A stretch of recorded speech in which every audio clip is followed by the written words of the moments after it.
I was told I had a murmur from birth, but not to worry about it. And so I kind of went through my whole life normal. And when I was in college, I had an echo and learned that I had a bicuspid aortic valve. I had ACHD and have had to kind of deal with the effects of that primarily as an adult. Fast forward a few years, my valve had worsened and enough that I needed surgery. I had my surgery at an adult hospital.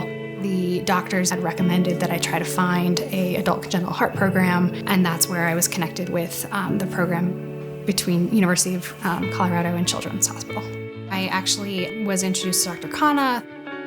My valve had again worsened. So at that point, she said I needed to be thinking about surgery and recommended that I start looking at, surgeons and programs where I might want to get that done. And she recommended Children's Hospital to be able to choose a surgeon who both could do what my body needed and also is very well respected nationwide. And it's right here in my backyard.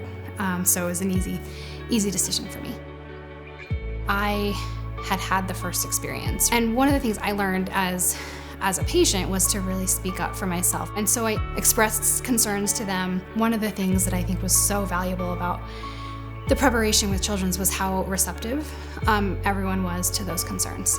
They were very willing to hear my concerns, to listen to my experience the first time around, and to be willing to make it a better experience for me. My family really lived the surgery more than I did. One thing they've told me is how the nurses, at Children's were wonderful, updating the family, letting them know about the progress and how things went, and the surgeon, came out and updated them once the surgery was over, and was just really open with the family. And I know for them it made a big difference. It definitely was weird waking up and being the oldest person in the ICU. But frankly, as odd as it was, I wouldn't have traded the experience because of the level of care that I got afterwards. The nurses there who are used to working with children and families of children and want to make them as comfortable as possible, that didn't change even as an adult patient. I had developed heart block during the surgery. I actually didn't know what heart block was. I didn't know what to expect, what it meant. The electrophysiologist was probably one of the most wonderful and communicative doctors I've ever met, and just spoke to me not like a child, right? With respect, but as someone who is otherwise educated but knows nothing about what's going on. He gave me all of the information that I needed to know, and he took the time to sit down and answer my questions and made me feel, welcome to ask those questions, right? And that to me has stuck with me.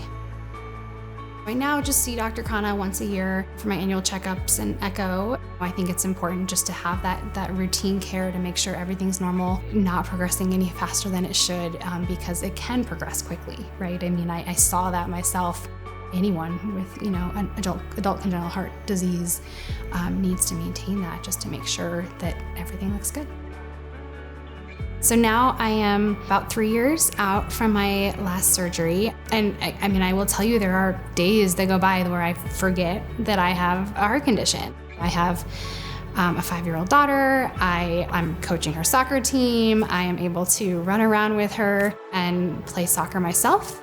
These things have allowed me to sort of get back to where I was before this really scary diagnosis that kind of, ruled my life for about 10 years and really prevented me from doing the things that I wanted to do. I don't feel that way anymore.